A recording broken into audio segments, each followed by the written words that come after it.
Welcome back to this week's episode of Romantasy versus Reality. I'm Grace. I'm Aaron. Today we are going to cover chapters 5 through 11 of the first book in the ACOTAR series. Just as a reminder, we will be having spoilers both for the chapters we're covering today and a few spoilers here and there for future events because I have read the entire series. I try not to spoil as much as possible. He's read this book, but not future books. Another friendly reminder, this does have R-rated content. We do discuss violence, sexual content. We have some unpopular opinions and maybe some hot takes. This week, we have drinks with us. What are you drinking? This is from a company called Shaker and Spoon, and they do cocktail boxes. I'm not sponsored. If they want to sponsor me, I won't say no. This is a kind of a take on Negroni with blood orange, mezcal, and an herb syrup in it. It's actually pretty tasty. I'm not a huge Negroni fan, but I like it. I am drinking something that I concocted myself. It was inspired by the Spring Court and Lucian, who we meet in chapter 5. This is what I call the Spring Court Orange Blossom. It is gin, orange blossom water, Cointreau, lemon juice, simple syrup, and a pinch of salt. It's pretty tasty, if you ask me. Each week, we're going to try to start off with any questions or comments we got from the previous week. And since this is only our second week, I was actually surprised to get a comment. One of our listeners actually brought up Feyre's family's wealth. When I was reading what was commented on the original episode, it was sent as a message to us, not a direct comment on the show. And one of the listeners brought up that Feyre's family was quite wealthy. Feyre, Elaine, and Nesta might not have understood how to take care of the house. Their father was a merchant and he was very well known. They would have understood the value and the commodity of things like seeds and berries and vegetables, not just when they lost their money and they needed to eat, but also to sell and trade and continue to profit even after they lost their fortune. With what money they had left over, they could easily have tried to buy some vegetable seeds or some fruit trees to start growing those things.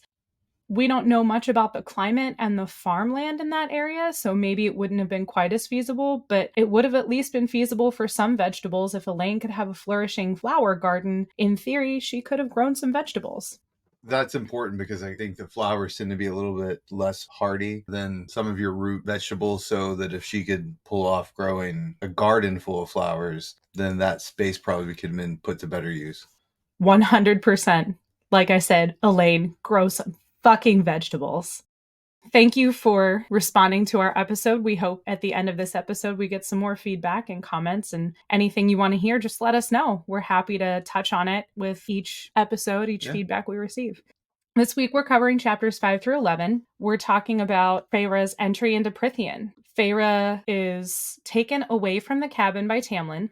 They journey from her tiny little hovel to the wall, and she's contemplating the entire time how to escape. Finally, Tamlin just gets annoyed with her, and he straight up puts her to magical sleep. He basically does the equivalent of a magical hammer to the head. Somehow she instantly recognizes that it's magic when she wakes up, which is absolutely mind-boggling to me. I would have maybe bought that if humans had exposure to any kind of magic. If humans had exposure to magic, sure. Or if it had clicked with her maybe differently. At any rate, she immediately recognizes that he has used magic on her, and that makes her angry, rightfully so. No one wants to be bespelled, because she realizes that it's a 2-day journey from her house to the wall, and she wakes up at the manor. Cue Feyre's entry to the Spring Court and Tamlin's very empty manor, where Feyre refuses to eat until she's forced because she grew up thinking that fairy food and drink would make her slave to the Fae, mind, body, and soul.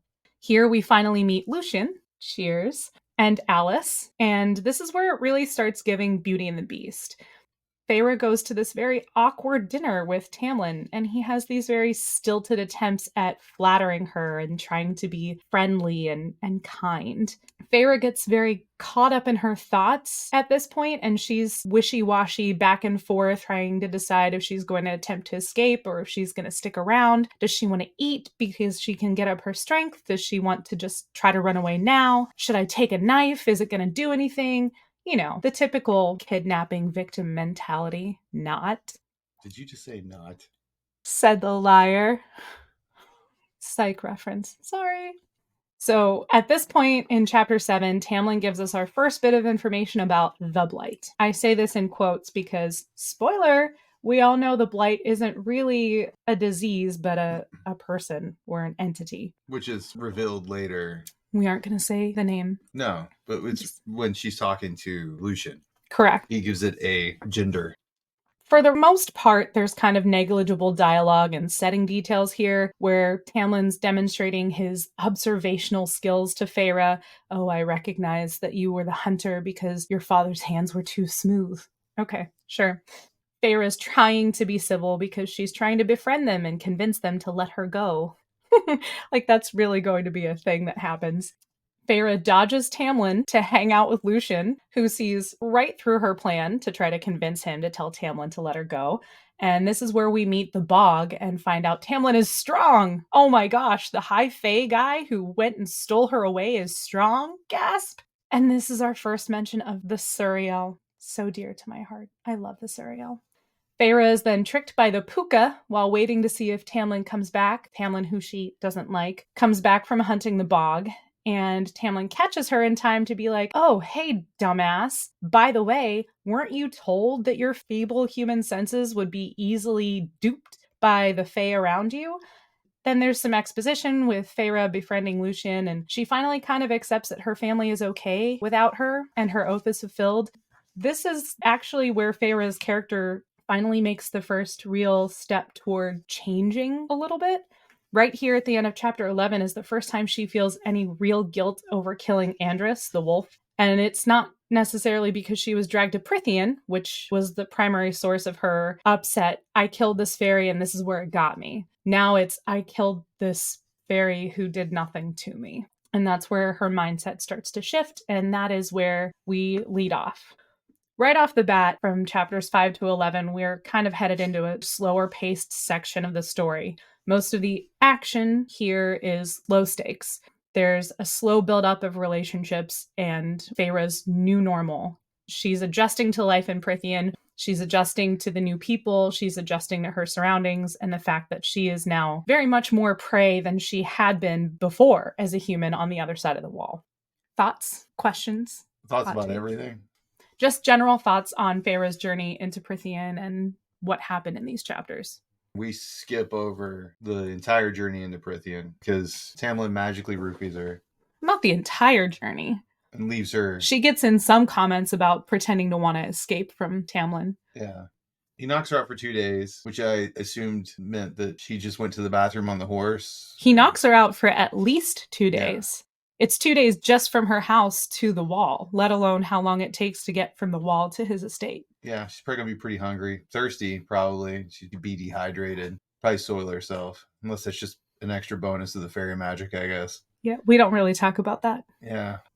And then they go through the wall, which, with how frequently things go across the wall, I'm not sure this is really a wall. It is a wall, so they mention it is a definitive wall, but there are rifts where the magic has started to fail over the years. I know. Is it really so much of a wall as it is kind of like a minor inconvenience? It's like a wall, like a chain link fence is a wall. This is the part where I can't give you the spoilers, right? Because the wall plays a more significant part in the story toward the second and third books. So yes, the wall is a wall. Very much so. It just happens that Feyre's family is not very far from a rift in the wall. There aren't a lot of them. Something that I will remind you, we would have no story if Feyre's family were nowhere near one of those rifts in the wall. Oh, but they do. They do finally mention, though, or at least Feyre does. Yeah.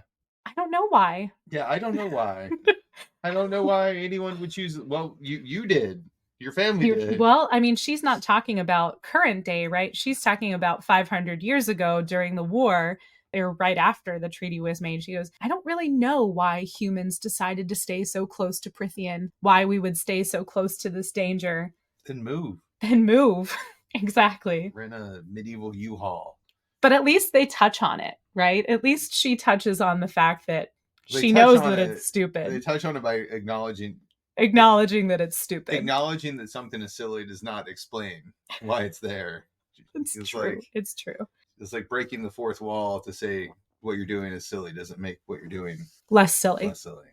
Overall, this was not super exciting chapters. No, Let's be not honest. really. It was, like you said, very much Beauty and the Beast vibes. He's super awkward despite being very old And ruggedly handsome. and ruggedly handsome. Boy, she flips that switch quick, doesn't she? She goes from wanting to murder him to commenting on how handsome he is. How his tunic is meant to accent his toned body. His corded muscles. I'm dying because it's not just that, right? She really hits hard with the Beauty and the Beast stuff. And we'll get into it a little bit more with characters, but when we're moving into the story, Feyre is very hateful of the fairies. She doesn't want to eat the food. Right. She does not want to eat the food, doesn't trust them, but she has some myths that she's grown up with. The iron is one of them, which Tamlin actually debunks. Not directly, but he says to her, or he mentions the ash arrow. And in mentioning the ash arrow to Lucien, even though he didn't intentionally give that away, he didn't know Feyre didn't know. It was an ash arrow tipped with an iron head. When he told Lucien how Andras was killed with an ash arrow, is what Tamlin tells him, which gives away that it is ash that's the weakness. So at least she knows one of the weaknesses, and it's not confirmed whether or not iron is actually one of the Fae's weaknesses. So we do get that confirmation. The other thing that I noticed with Feyre right here at the beginning too is Sarah J. Maas really leaned into the whole Beauty and the Beast part with Feyre's name. I don't know the etymology of Feyre's name or how she got it outside the books. I'm sure I could have looked it up for this episode, but I didn't. A little bit lazy there. I will say though, she says in the book, she could have embodied her namesake. Right. She flat out says that Feyre means beauty. I was like, could you be more obvious? That was a big standout for me. And then we have our characters, right? We have Tamlin, Lucien, and Alice. There are big 3 characters in these chapters that we meet. So we'll start off with Tamlin. What are your thoughts on Tamlin, aside from the fact that he is obviously the Beast? He's obviously the Beast if the Beast could just change back and forth at will. The extent of his curse is that he has to wear a masquerade mask. He's not horribly disfigured. Although to them, maybe that is horribly disfiguring. You saw how vain Lucien was. The first question he asked Feyre was, do we not seem prettier to you than the human males? How fucking vain is that? With him, it's kind of hard to tell what's sarcasm and how much truth there is in his sarcasm. This might be a spoiler. You've read this book, so you kind of know. When we get to the end, we find out why they were kind of pushing about Feyre's love life. I think even though it comes across as very vain in the beginning, Lucien is really trying to throw Tamlin a bone here. He even says that Tamlin's game is decades rusty, which is how Feyre picks up that they're much older than they appear. But he says, aren't we prettier than your human males, to kind of gauge where she's at with attraction. Yeah, he's just playing wingman, and we find that out later. Yes, and trying to give Tamlin an opening to ask more leading questions. He's also asking if she has anyone at home. Yeah, he's playing wingman. When I first read this, I thought Lucien was going to be the love interest because at least he can fucking talk. Compared to Tamlin, he is like some sort of silver-tongued devil. And he's prettier, too. His mask is a fox, right? It's not subtle. No.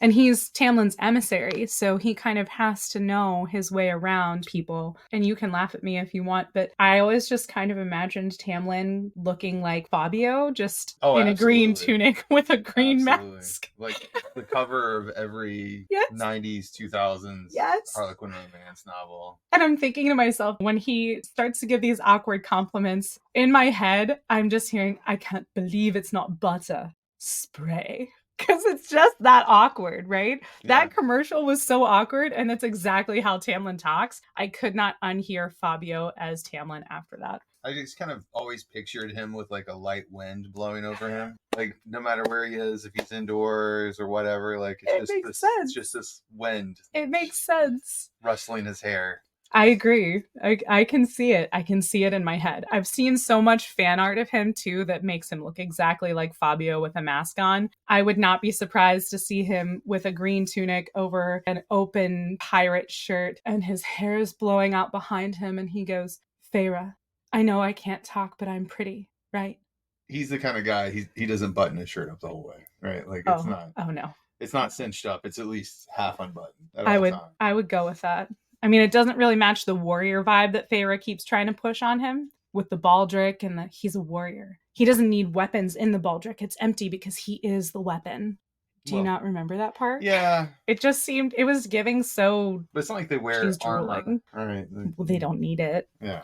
Well, Tamlin doesn't wear armor and Lucien doesn't wear armor, but later on we see other characters who do because they're not dumb. I'm not saying Tamlin is dumb, just I think maybe Tamlin has kind of given up, but we aren't there yet, so I'm not going to keep going with that. So, recap, Tamlin acts like the beast, very awkward. He very clearly struggles to be civil with Feyre, at least in the beginning. He gets a little bit better at it. It's a little less painful as the chapters go on, but in the beginning, it is just so awkward. And then we have Lucien. We talked about how he's kind of silver-tongued. He's very charming and clever in comparison. They kind of set him up as almost the Lumiere. He's kind of a cross between Lumiere and Cogsworth. Well, yeah, because they don't have both of them in there. They only have one. He's not as free with the rules as Lumiere would be. He's still extremely loyal and will listen to what Tamlin says. If not always to the letter, at least the spirit of it. We get a little bit more on that later. We get a little bit more on Lucien's backstory and how he came to be with Tamlin later because he's not originally from the Spring Court. We haven't learned that in these chapters yet, but Lucien feels very loyal to Tamlin. And of course, he knows all of what's really going on and why Feyre's presence is so important at the manor. Lucien isn't just doing this out of loyalty, he's doing it out of self-preservation. Although, honestly, without Lucien, this would be so boring because at least he's sassy and more fun. Even if he's not intentionally being so, he's more playful. And it lightens the mood a lot because Tamlin is just too serious. He's a very good foil for Tamlin, who's very awkward and gruff. And then we have Lucien, who's kind of sassy and who will speak up and who will say the things that everyone else is thinking to Feyre. He's probably, of this book, my favorite character, at least, for the fact that he does have a little bit of wit, a little bit of fire to him. He is kind of snarky. I feel like he bounces off Feyre pretty good. Their conversations are enjoyable. Like I said, I really thought for a hot moment, the first time I read the books, Lucien was going to be the love interest. I was incredibly disappointed when she fell for the incredibly awkward, clearly less handsome, quiet, weird Fey Lord. We'll say Fey Lord for now. Yeah, well, it's the classic, like, stoic Mal, right? Powerful, soft-spoken man of few words who commands the room. People respect him and listen to him. His power is more actual power and less just power of personality. That seems to be what they're going for. Then we have Alice. I like Alice. I do too. I really like Alice. She's giving Mrs. Potts for sure. Also, she kind of fills the role of mentor almost. Lucien kind of also fills that role a little bit. That's where his kind of Cogsworth traits come in. Alice warns her to keep her wits about her. She warns her that not everything is it seems here. She tells Feyre, hey, this trap that you set up isn't going to work. Oh, you think it's going to give you time to run? That's not going to happen either. We'll catch you. Even the least of us is stronger, faster, and more cunning than you, kind of deal. And I like that. Alice is very straightforward with her. She's not necessarily maternal. Right. We don't ever really get maternal, but it comes kind of close. Alice doesn't show caring in the beginning, but she's pretty much the only person who it feels like is looking out for Feyre.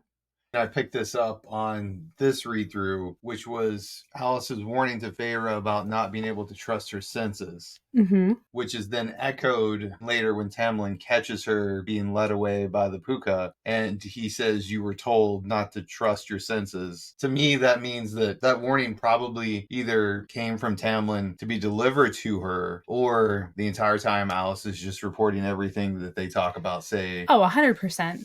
Alice is 100% loyal to Tamlin.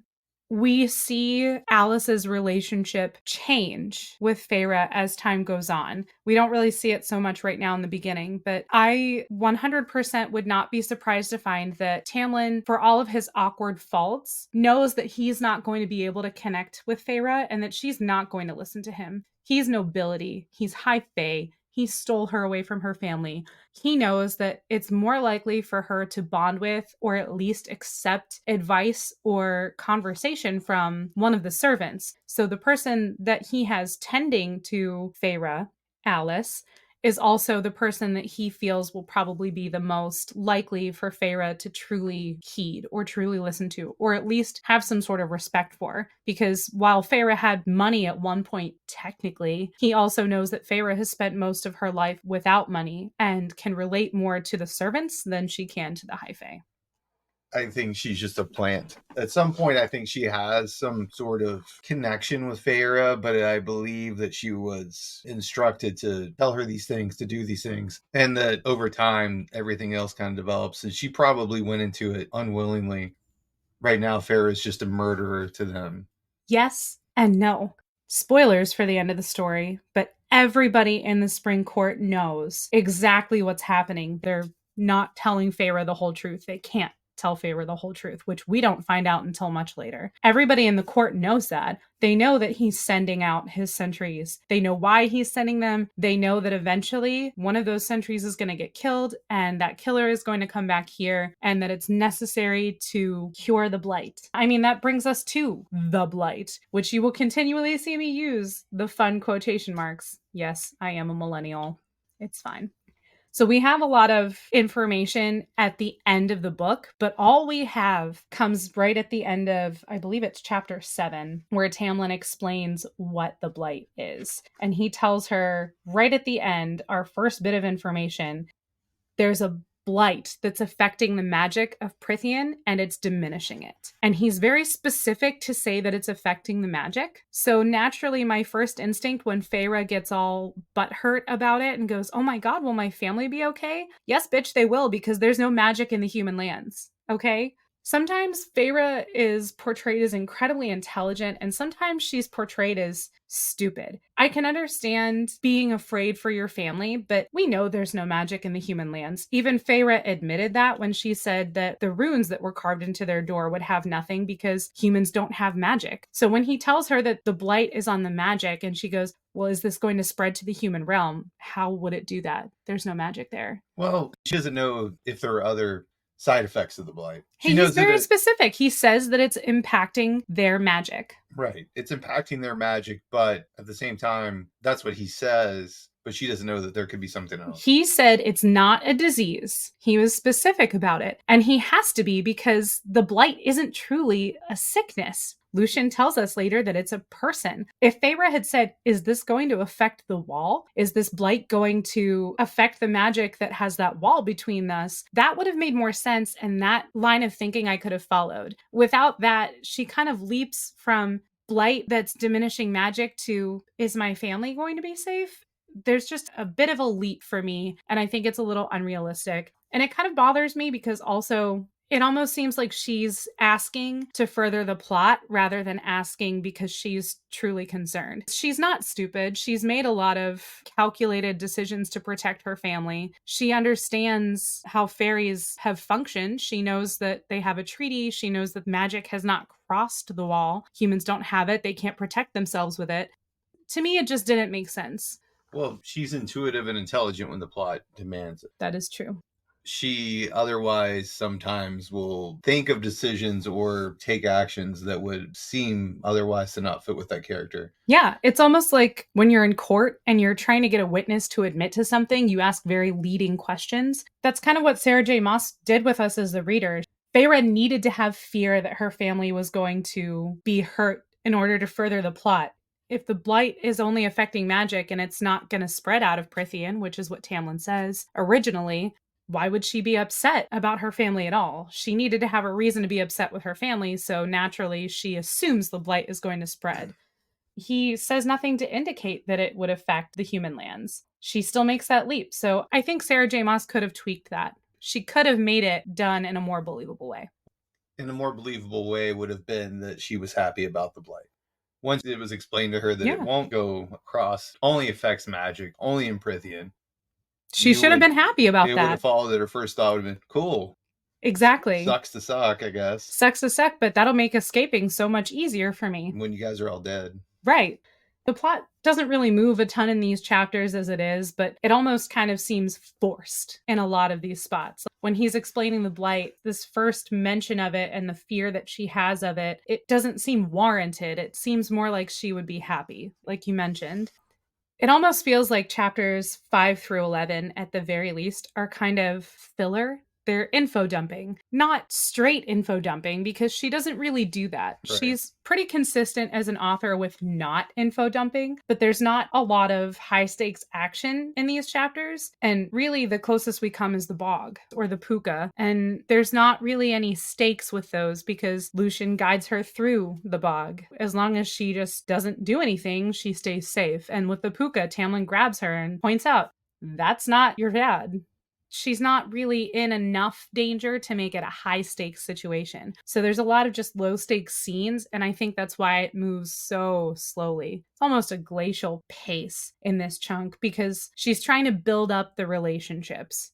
And quite frankly, there's not a lot of substance to Feyre's relationship with Tamlin. She interacts with him a handful of times, mostly only at dinner or if he's admonishing her for doing something stupid, which she's bound to do because she was not raised in Prythian. She doesn't know anything about Prythian. She wasn't even raised with their myths. He says, "Didn't your mother tell you stories about us?"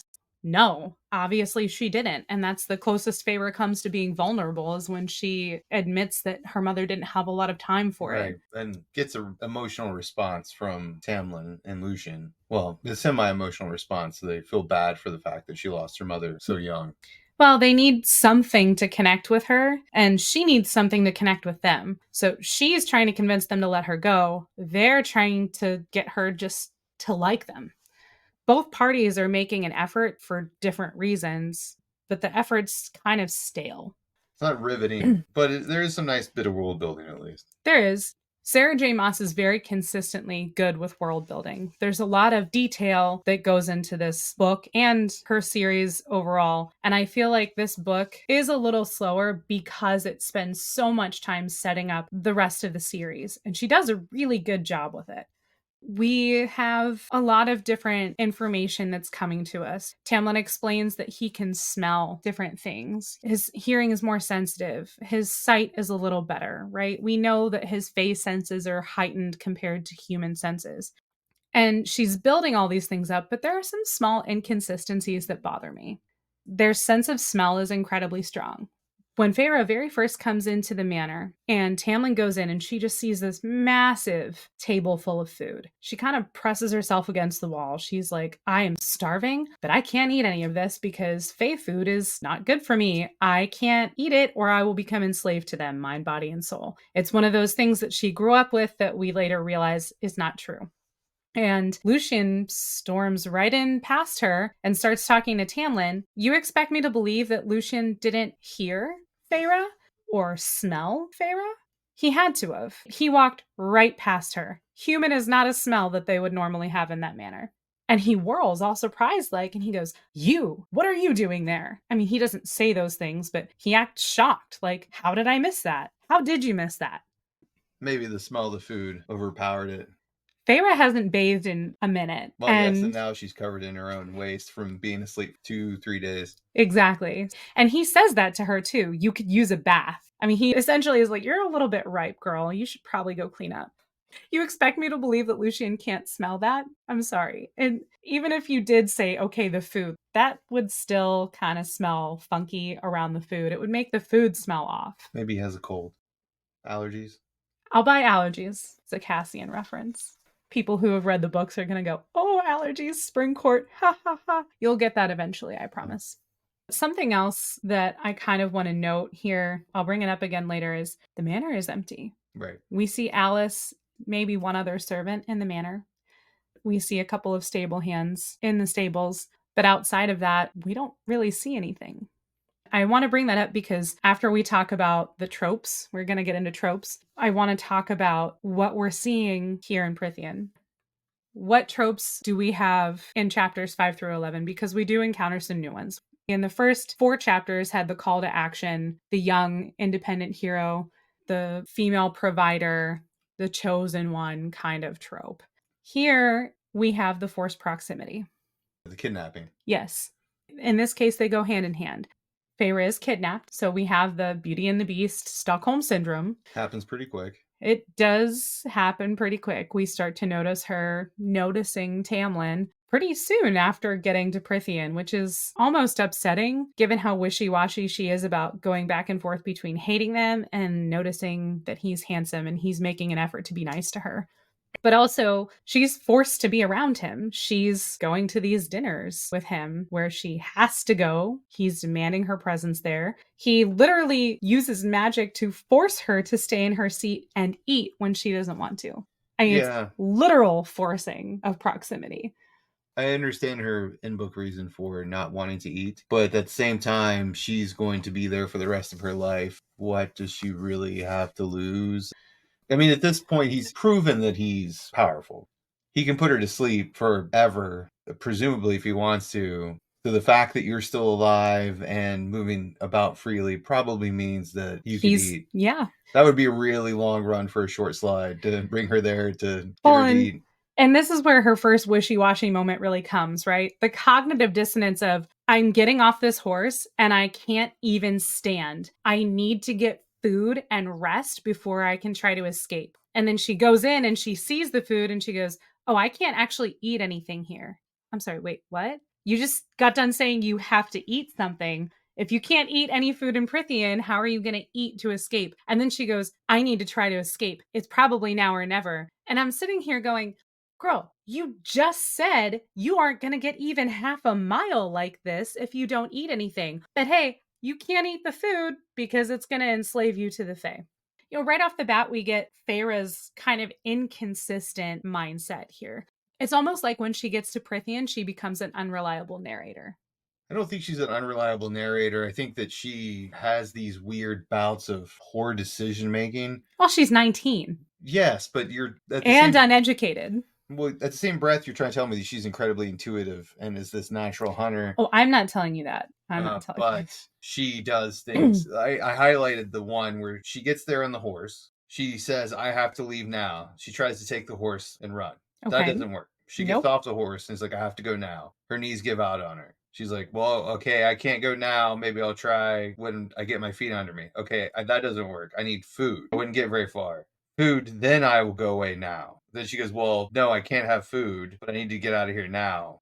It just feels like her plan is... She can't make one. And part of that could be delirium, right? She's not had food in 2 days. She's been in a magical suspended slumber, which we really never find out exactly if it did anything to her other than make her weak. I don't think it necessarily did, but not eating for 2 whole days, she's already kind of starving to death because the food was so scarce. That's bound to make her incredibly weak. And we know that when your body is overtired and exhausted and overexerted, you don't necessarily make the best decisions. So in the beginning, it's annoying, but I can kind of forgive it. She's clearly exhausted. She knows she needs to escape, but she also knows that it's really unlikely that she's going to. In addition to the fact that she is weakened and physically disadvantaged, she doesn't know the lay of the land. She doesn't even know how long it truly took her to get there. She doesn't have provisions.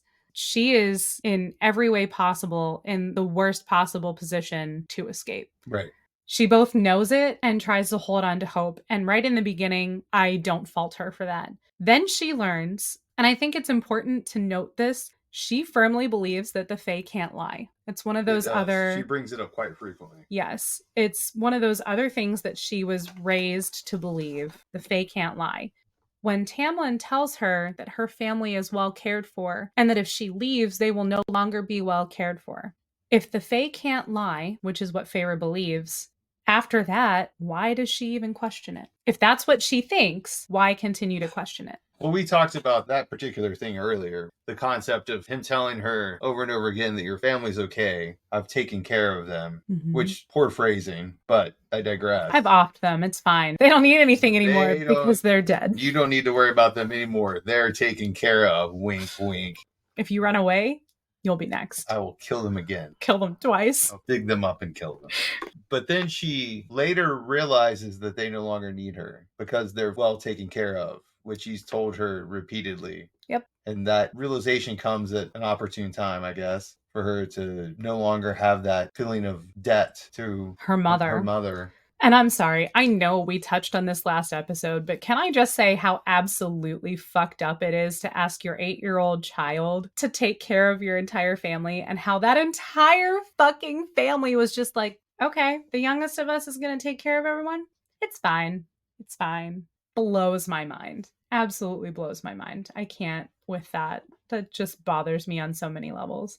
And Right. there are a lot of different theories about her mom that go around too, but we're going to finish talking about the tropes before we go on, because some of that comes in later chapters too. There's a quote that we'll get to that refers to Feyre's painting, because Feyre paints in the way that Belle would read. Because we haven't Yes. necessarily learned this yet, but we know that Feyre's not educated. It's mentioned that she didn't continue her schooling because there was no one to do it for her. After her mother passed away, we know Nesta and Elaine didn't bother. So Feyre doesn't have the same social graces that Nesta and Elaine have. The only thing that she really has is hunting and painting, and she hesitates to tell them that she has another hobby. Painting is to Feyre as reading is to Belle. We will later touch on this, but there's a really popular theory going around, and you can debunk it. It's actually a quote from A Court of Silver Flames, which is the 5th book, so we're not going to get into that now. But it debunks the fact that Feyre is a bad painter, and we'll talk about it when you get to those books, Well, at the right? very But least, she's an art critic. She describes the paintings with like a level of acumen that would only be achieved by an educated person. educated art professor. The way she describes the still life, there must have been a lot of galleries in that tiny little village that they lived in, because she Maybe can she very astutely describe the qualities of the painting. They never really talk about it, but maybe her father traded in paints, or maybe he had paintings in his office, and when she spent that time in there with him, because he mentions that, right? That's one of those things that we talked about when we were talking about the listener that commented they should know the value of vegetables as a commodity. Feyre's dad let her into his office, and I actually wrote this down for a different reason than you. Feyre says, and I quote, "He tolerated my presence in his office and taught me what I know about his merchantry, his Right. trading." He tolerated you? Even back then, when you were a young child, it was tolerating you. It wasn't out of love, and he enjoyed teaching you and having you in his office. He tolerated you. Well, The fact that you feel toleration instead of love is very telling to me. It's an intentional choice of words on Sarah J. Maas's part. Like, she hit so hard with her family being just kind of cold and heartless toward Feyre, and kind of making her feel less important despite her being pivotal to their survival. And then you have her saying, when I was younger, I would go to my father's office and he tolerated my presence in there. How awful as a young child to feel tolerated and not wanted. which gives quite the juxtaposition when she believes later that her father somehow made the journey Right? on his bum leg I'm sorry, what? into Prithian to single-handedly Yeah. rescue her. Yes, and the speed with which he would have had to travel after she left to do so, being hobbled. We'll talk about the red flags from that and how did she miss that in a minute. But we're going to go back. We're going to finish up with the tropes. We have our forced proximity, which we kind of got away from. The kidnapping we talked about, but we also have the enemies to lovers. It doesn't feel very enemies to lovers-y, because she gets over the fact that he's her enemy pretty damn fast. Until she doesn't. She bounces back and forth with it. In one sentence, she'll make a snide comment or be dismissive, and then the next, she'll talk about his bulging muscles and how he's trying to be nice to her, and she notices this. There may be something there that wasn't there before. It's very inconsistent. It is very inconsistent. It's one of those things that really bothered me with Feyre in the beginning. I personally feel like as the books go on, her character gets better. She gets a little bit more consistent with her decision making once she gets her feet under her, living in Prithian for a little bit longer. I can almost forgive the first book, because to be 19 and pray and constantly thinking about so many things when you're in this space, I can sort of understand. Nobody's fully normal at 19. We make a lot of really poor life choices as teenagers, and I can forgive it to an extent. Her character arc is, she has some drastic changes from start to finish. And we'll talk about it more and more and more as the books go on. But at least here in the beginning, she comes across as quite wishy-washy up until a certain point in the book. And then her conviction is just steadfast. Until it's not. I mean, even then, it doesn't falter at the end of the book. And like I said, we're not there yet, so we're not going to get into it. I had brought up a little bit before we started talking about the tropes, the world building. What do we see of Prithian and what don't we see? Get a couple monsters, a couple servants. Really, we got introduced to 3 characters. Yes. Over the course of those chapters. But we do get one small hint. That very first time Feyre goes wandering. What am I supposed to do with my life now? I have no idea. I've been living in survival mode for so long. Suddenly I don't have to hunt and kill for food, and my belly is full, and I don't want to tell them that I paint. God forbid I let them know I have a hobby. I'll be here forever, but let's just keep that to ourselves. So now she's sitting around kind of doing nothing. So she says to Alice, well, what am I supposed to do? And Alice goes, well, go for a walk. I don't fucking know. Do I look like your keeper?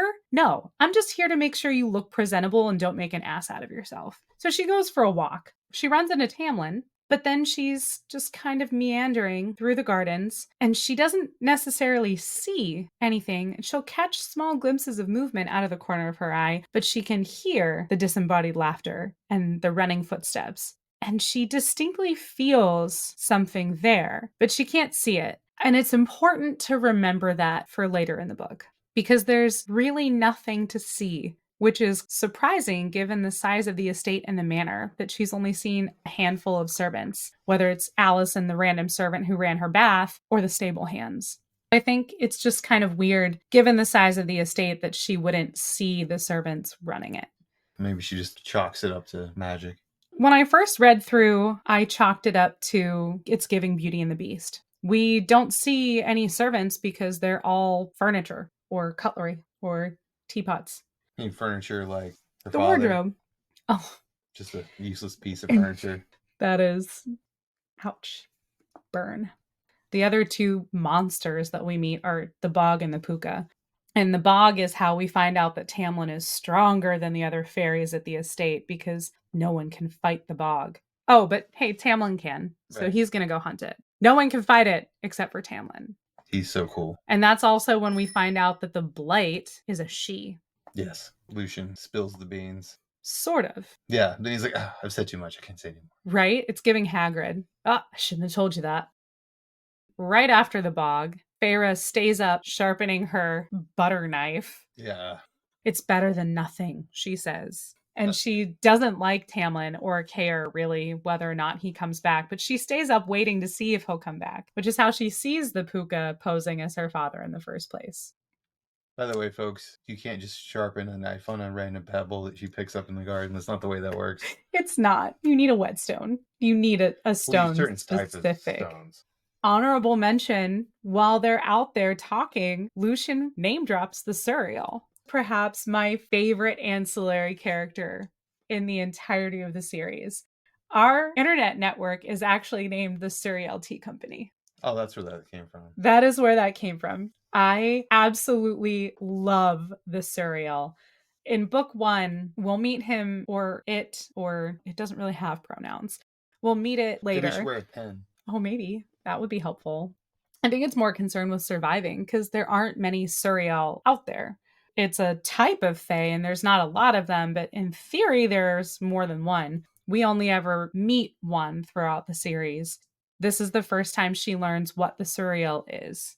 Lucian kind of explains that if you capture it, it answers your questions. Well, he does that in a nice little bit of world building where he gives real life examples of powers he doesn't have that are all possessed by other fae. And we're going to talk more in depth about the Suriel because the Suriel plays a big part in the next chapters and is a pivotal point to the plot of this book and the plot of the next book. I absolutely love the Suriel. I would fangirl over the Suriel anytime. So fucking weird. Not in the Suriel is not my book boyfriend kind of way. I absolutely love it. By the way, if you're looking for anniversary gifts, Suriel bookshelf decorations are pretty hot right now. I'm just saying. They're selling really fast on Etsy because it's getting close to the Christmas season. So Suriel book decorations. Don't worry. If I say it close to your phone will just start showing them to you on Facebook ads and stuff. It's fine. It's So a weird crush, but sure. it's not a romantic crush. It's not like that. The Suriel is XOXO Gossip Girl. So, Okay. because you're telling me it's not a crush, I'm just supposed to believe that. It's like, oh, this the cereal she tells you not to worry about, kind of like meme. Yes, that's exactly what it is. Don't worry about the creepy skeleton that looks like the Grim Reaper and talks in a voice that's all at once male, female, and neither at all. Yes, that is a Make for some very, interesting karaoke. it would. Now we're going to talk about book boyfriends, since you brought up my weird obsession with the Suriel being creepy to you. So, book boyfriend, Tamlin or Lucian? I honestly thought that it was going to be Lucian when I first read the series. He is a better choice. For starters, he's more stable and clearly has less anger problems. Every time Tamlin gets even remotely frustrated or upset in some way, he pops claws like Wolverine, but like way less hot. It's Hugh Jackman. I mean, he's a handsome man. It's true. This one, I figured it was going to be Tamlin, but as far as likability for characters, I mean, hands down, Lucian. I love swarmy, sarcastic, sassy, kind of jerk characters. The classic rogue, That's why you liked. Okay. the Han Solo, if you will. Okay. That explains so much why you like the tier liquor. Spoilers. This part of the book, we basically said there's not really a ton to love about this part of the book. If you had to say what women or men like or hate about it, what do you think of our introduction to Prithian? I think it's pretty good. It's a little slow. I think that maybe some of it could have been tightened up, but her transition would have been even more abrupt, I think, if you would have taken out the length of time. Oh. So I'm not sure that it could be taken out, because then it would have been an even worse switch from I hate all Fae to I'm sorry I killed this guy to oh golly gee, you're handsome. For sure. I 100% support that. It was very slow, but necessary. I can't speak for women as to why women would love this part. Maybe the fact that they describe Fabio in exhausting detail. I'm going to point out the most popular seeming book boyfriends tend to be 6'5", blue eyes, dark hair, finance. Just kidding. What is it? 6'5", blue eyes. Oh, no, I'm looking for man in finance. 6'5", blue eyes, something, right? Trust fund. Trust fund. Trust fund. There we go. Of course. I mean, Tamlin at least meets the trust fund. I mean, he's got a whole estate, That's true. right? But he does not have blue eyes. He has green eyes. Don't technically know how tall he is, but he is tall. So They describe he's got this that pretty going tall. for him. Yeah. Yeah. We don't know if he has good finances or not. I would assume so, given how well he takes care of Fair's family, but I don't know if he quite falls into that TikTok trend. However, most book boyfriends tend to be the tall, dark, and shadow daddy type. I'm learning so many new phrases that I wish I could unlearn. You haven't heard shadow daddy yet? No, it's never come up in conversation. Just wait till we talk about STFUATTDLAGG. I can't wait to tell him what that acronym means. Are you having a stroke? Nope. But everybody listening to this, I guarantee you, is either knows exactly what I'm talking about and might even have it on a sticker of their own, or will have to look it up just like you and don't look it up because I can't no wait. Idea the words you just said, the letters. I cannot wait to tell you what that means. And I have a great reveal plan for that later. Is there a niner in there somewhere? No. I'll go ahead and say I think women both love and hate this section. Women generally kind of like the get to know you part, mostly because a lot of the time it does come with that witty banter. We don't get that with Tamlin. So this part is almost painful for a lot of us to read, in my opinion. There are some real Tamlin stands out there who eat up any content that he's in, and that's great. I am not in that particular club. I don't hate Tamlin the way a lot of people do, but Tamlin is by far and away not my favorite character. Just the awkward interaction. I feel like she really tried to hit hard that beginning time with Beauty and the Beast. I will say, though, of all the Beauty and the Beast characters, we don't really get a Gaston. I can't think of anyone who is meant to be Gaston, at least in the beginning of the book. There is no competing love interest. Definitely not Isaac. No.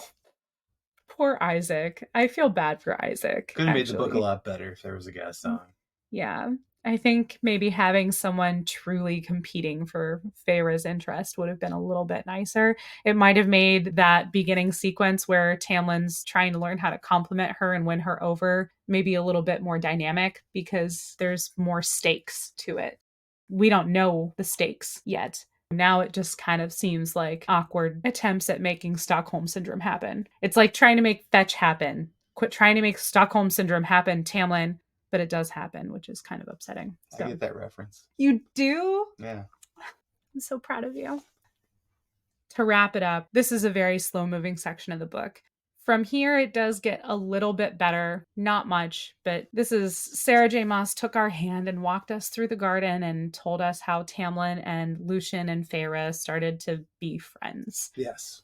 That's fine and dandy. We need it because we need a transition from Feyre's hatred of all things Fey and Prithian and her, quite frankly, real lack of fear. She doesn't show enough fear for just how dangerous Prithian could be for her. We have that transition and we need it, even if it is slow and sort of painful. She gets there, she starts to adjust, and right there at the very end, after talking to Lucian, she gives a sincere apology for killing Andrus. And it's the first time she does. Before then, she felt bad because what she did landed her in hot water. For the first time now, she feels bad after the Fae have been humanized to her. She's getting to know them. She's seeing what their life is like. She's seeing that they also have problems, which she never really had imagined it before, or imagined much of Prithian at all, other than they're dangerous and they like to eat humans. They've become accessible to her. She shows remorse for killing Andrus, and she has her first dream about killing a fairy. And that becomes significant later. Which would have been for a much more awkward scene after she skinned the wolf and it turned back into a fairy. That would have been really, really uncomfortable. I wonder if she would have still taken the skin home. I don't think so. Probably would have been harder to sell that. Just a little bit. I wonder if it's going to change back at some point later when the magic runs out. I hope not. It's like some mercenary is going to walk in through the woods in her human skin cloak. That's kind of dark. I'm sorry. That is really dark. Yeah. I don't think the magic will wear off because they're dead, because it wasn't that fairy's magic. Remember, Lucian does tell Feyre that other Fae don't have the ability to shapeshift. It's Tamlin's ability, and Tamlin had the ability to shift his people. Unless Tamlin dies, I don't think that magic would run out. And once that body is dead, I think the spell just kind of became permanent. Not Does spell, Tamlin but have the to magic. shift them back then? Yes. So if he so chooses, they just stay in that form forever? That's what it sounds like. Better hope you don't piss him off too much. Which we find out later is very easy to do. We don't find that out later. I mean, we see it every time he gets even remotely frustrated. His claws poke out of his hands like, oh, I'm Wolverine. So edgy. So edgy. He's not edgy. He's like the Hulk, but less green. No. He's brooding. He's like brooding. So edgy. No, he can't be brooding. Brooding reminds me of Angel from Buffy. Angel is broody. Yeah. Tamlin's just bitter. I think he's kind of bitter. Once you know his full story, it's just kind of, I just think he's bitter and defeated. I don't know. Like I said, I'm not Tamlin's biggest fan. I don't hate him. I think at some point he deserves some sort of redemption arc, but we're not there yet. I'd still put him above Papa Archeron, though.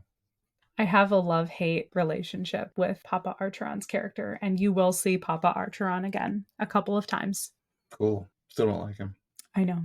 I can't wait to see what you think of him when you see what he does next. Is he going to start walking again? Is he going to Willy Wonka that bitch and just toss his cane away like Grandpa Joe? Been bedridden for years and all of a sudden he's like, yeah. It doesn't quite work like that, no. Feyre gets the Prithian. She starts to adjust. She starts to feel real remorse. And that's really the turning point for her character. And moving forward, it gives us an idea of what's going to happen. We already know what's going to happen. You finished this book. You know that she's going to start to soften more, have more sympathy for, and eventually connect with the Fae, particularly Tamlin and Lucian. We see it happening. We see the softening right here at the end of chapter 11, where she shows that remorse for killing Andrus. Even if it's very brief glimpses, we see the dangers that are awaiting Feyre if she did try to escape.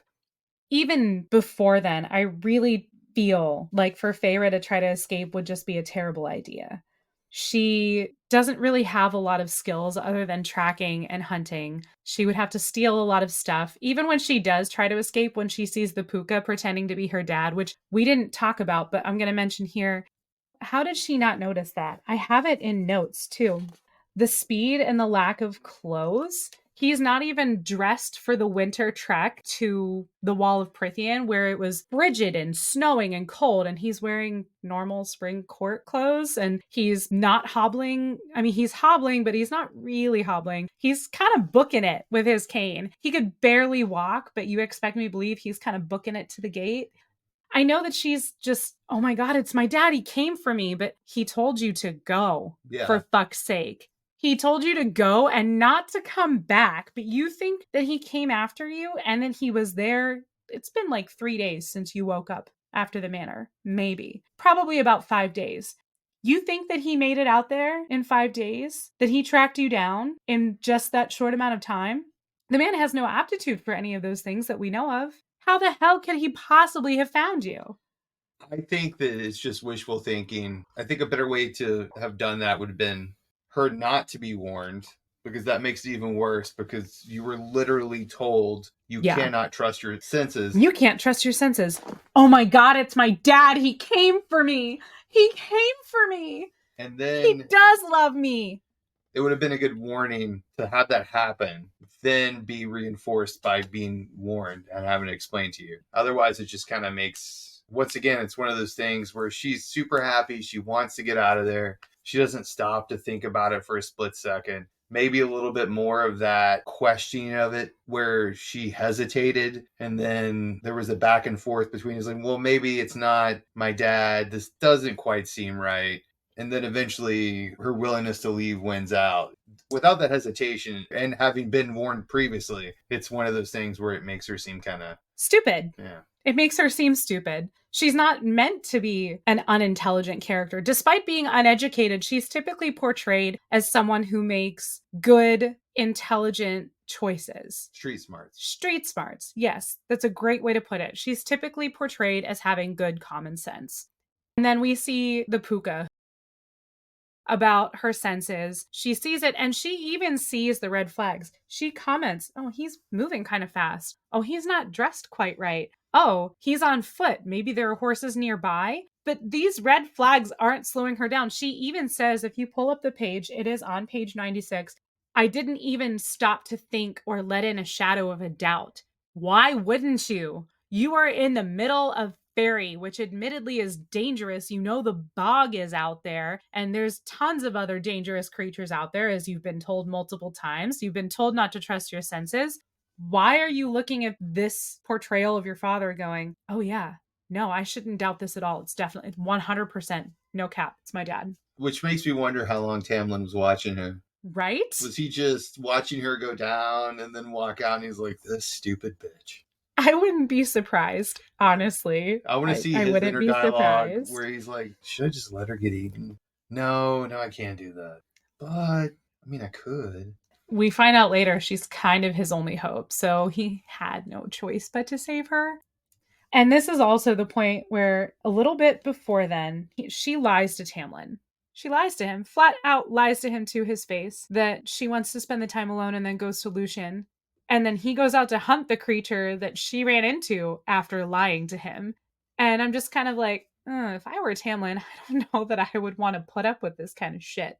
You killed his friend. Yeah. You lied to him. But granted, you're clearly avoiding him. He did send his friend to die. She doesn't know that.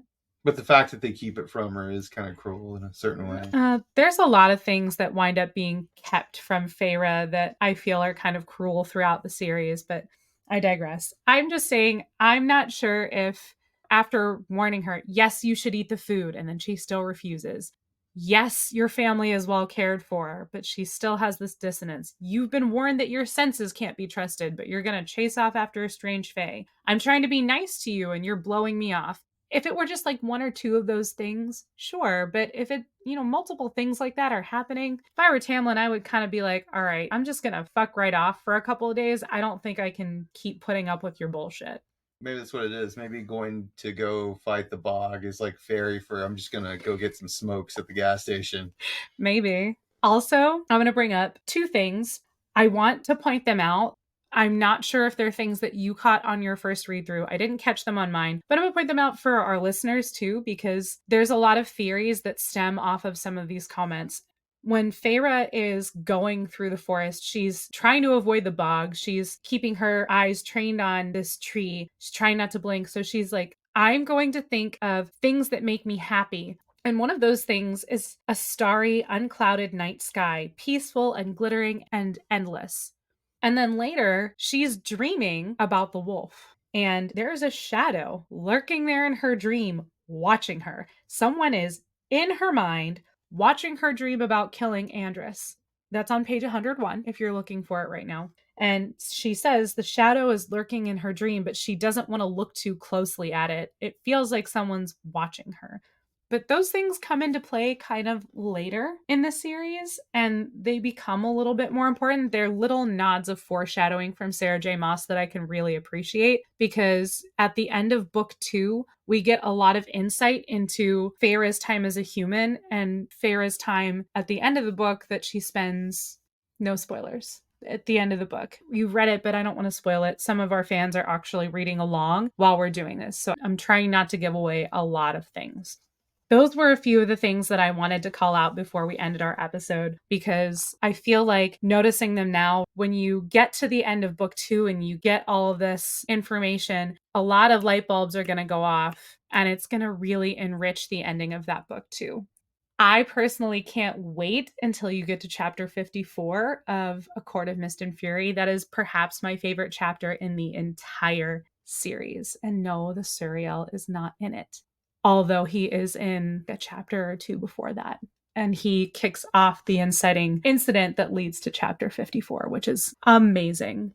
Anything else that you want to share about chapters 5 through 11? No, I think we covered it all. We've probably talked about it as long as it took to read them. I think we've been talking for close to an hour and a half at this point, so I'm sure it will be much less when we go to edit, which is nice. If you liked our episode today, please hit the like button. Whatever platform you're on, whatever like button is there, hit that. Share it. Please tell your friends. Share it on your social media. Put it in your Instagram story. Repost it on TikTok, wherever you find us. You can find us at Romantasy versus Reality Pod. If you need the spelling, it's down in our bio. Subscribe. Click the little notification button and it'll pop up our new episodes when we upload them on Mondays. But please, more than anything else, send us your comments. Yeah. Let us know what you thought of the episode, what your opinions were. We'd love to hear them. Send us any questions if there's anything you want us to discuss in our upcoming episode or anything we didn't touch on that you felt was important. We'll include it at the beginning of the episode before we talk about the next section. Next week, we're going to start with chapter 12 and we're going to go to chapter 17 or 18. I don't know. I forgot to write it down, but we're going to discuss chapters 12 through probably 18.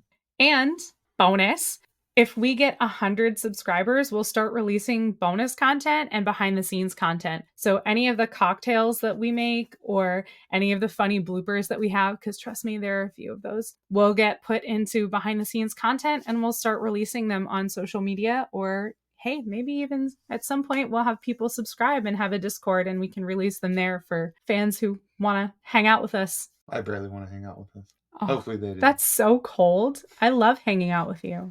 That's not what you said in the card you gave me for my birthday. I didn't give you a card for your birthday. I know. Thanks for listening. We'll see you next time. Thank you so much for listening. If you enjoyed the episode, hit that like button, subscribe to the show, and share. You can connect with us on any of our social media accounts or leave us a comment. If there's anything you want to hear us talk about, reach out and let us know. We look forward to you tuning in next week.